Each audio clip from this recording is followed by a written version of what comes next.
Perezida Felix Antoine Tshisekedi wa Repubulika Iharanira Demokarasi ya Kongo usanzwe ari n'umugaba w'ikirenga w'ingabo z'iki gihugu yakoze impinduka mu buyobozi bukuru bwazo anashyiraho umugaba mukuru w'ingabo mushya. Bana Ntego TV tukugeza amakuru agezweho buri munsi. Wa Tshisekedi yagize umugaba mukuru w'ingabo za Kongo Kinshasa Lieutenant General Christian Chiwewe nyuma yo kumuzamura mu ntera amuvanye ku ipeti rya General Major.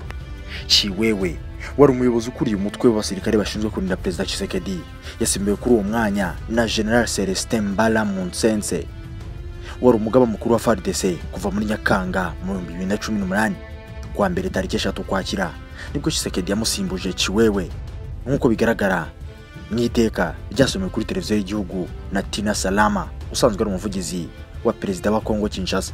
Lieutenant General Chiwewe agomba kungirizwa na General Major Ishari Gonza nk'umugaba mukuru wungirije ushinzwe ibikorwa by'ubutasi, cyo kimwe na General Major Kasonga Chibangu wari usanzwe ari umuvugizi wa FARDC wagizwe umugaba mukuru wungirije ushinzwe imiyoborere n'ibikoresho.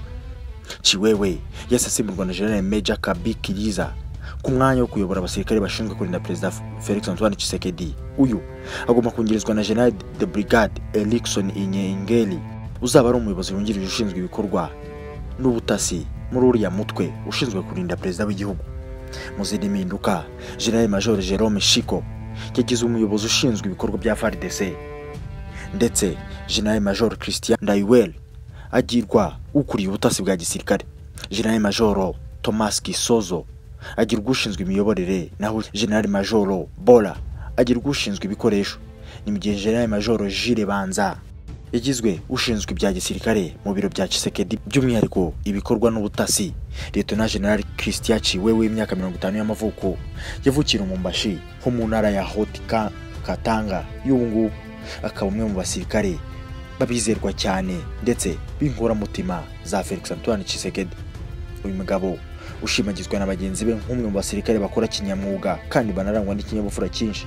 Mu 1998 ubwo yari afite imyaka 30 y'amavuko nibwo yarangije muri promotion ya mbere y'abofisiye barangirije amasomo muri Sudan.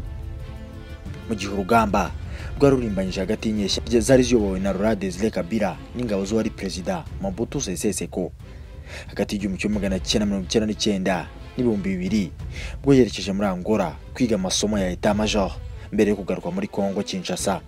General Chiwewe yongeye gusubira ku ntebe y'ishuri hagati y'2003 na 2004 kwiga amasomo amutegura kuba umuyobozi wa brigade nyuma za kwitabira imyitozo ijyanye no kurwanya iterabwoba we na bamwe muri bagenzi be bahabwaga n'ingabo za Israel.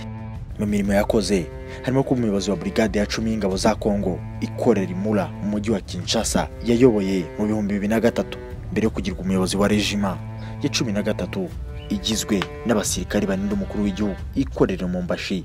Iyi regiment yibereye umuyobozi kuva mu 2007 kugeza mu 2011.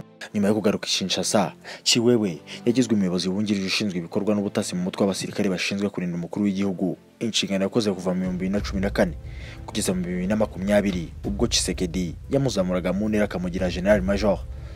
Uyu mugabo yagizwe umugaba w'umukuru w'ingabo za Kongo Kinshasa mu gihe iki gihugu kimaze igihe cyugarijwe cyane n'ikibazo cy'umutekano muke ushingiye ku mutwe yitwaje intwaro isa n'iyigaruriye uburasirazuba bwa kiriya gihugu. Ni imitwe irimo n'uwa M23 umaze amezi akabakabane warigaruriye umujyi wa Munagana uri ku mupaka wa Kongo Kinshasa na Uganda. Leta ya Kinshasa ishinja u Rwanda kuba rwo ruri inyuma ya M23, ibyo leta y'u Rwanda idakwema kugaragaza ko nta kuri bifite. Ibi bivuze ko Chiwewe nk'umugaba mukuru w'ingabo za Kongo Kinshasa mu kazi ke kamutegereje harimo guca intege imitwe yose ikorera mu burasirazuba bw'igihugu irimo na M23.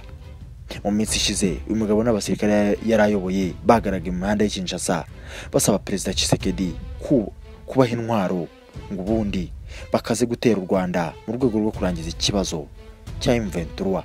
Ni mu gihe ku rundi ruhande kandi igihugu cy'Ubushinwa cyasabye M23 n'indi mitwe ikorera muri Repubulika Iharanira Demokarasi ya Kongo kubika intwaro. Intumwa ihoraho yungirije y'Ubushinwa mu muryango w'abibumbye Dai Bing yasabye imitwe yitwaje intwaro ikorera muri iki gihugu cyo ku mugabane wa Afurika by'umwihariko M23 ko yazirambika byihuse.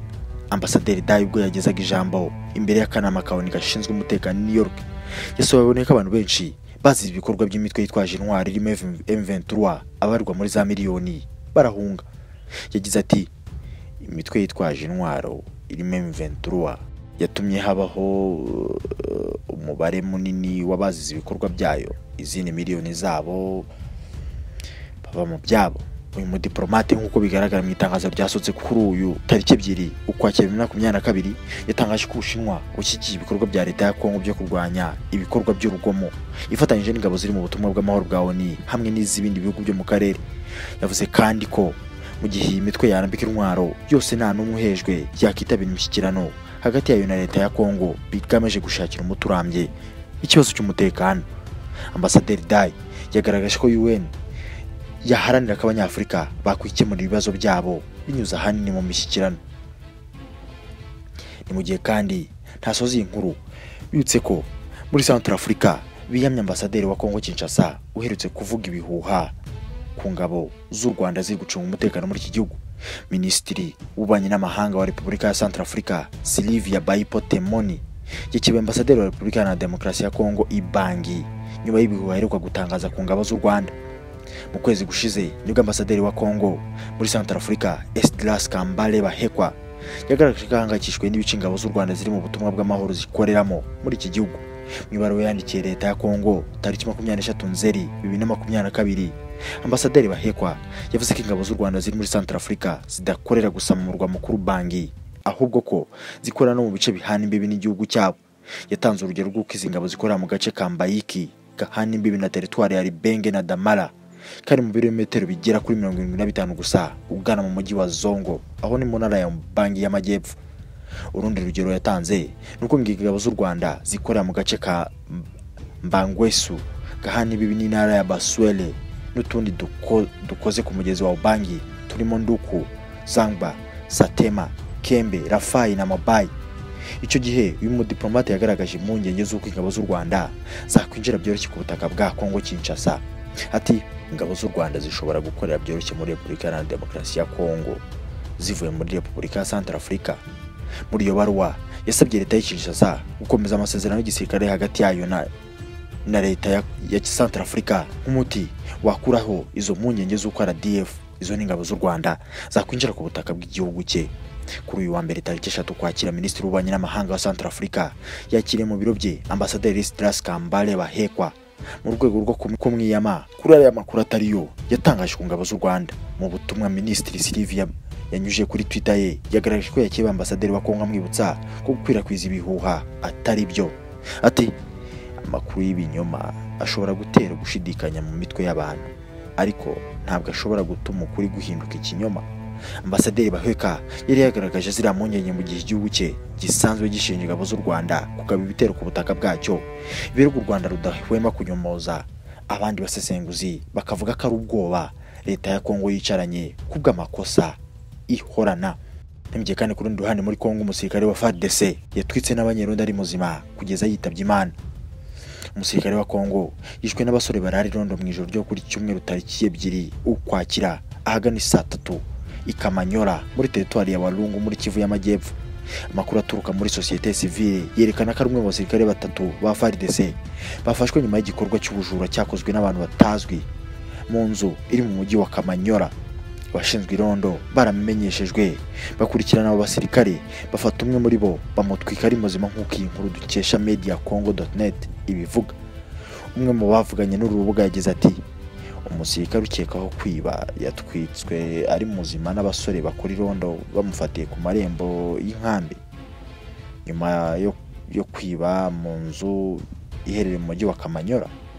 Papi Matabaro umuyobozi w'umujyi wa Kamanyora yemeje ko iki kibazo cyabaye nyuma y'uko hari n'umuvunjayi ukora mu mujyi wa Kamanyora warashwe agakomeretswa n'abantu bitwaje imbunda muri iryo joro. Iyi ya Intego TV.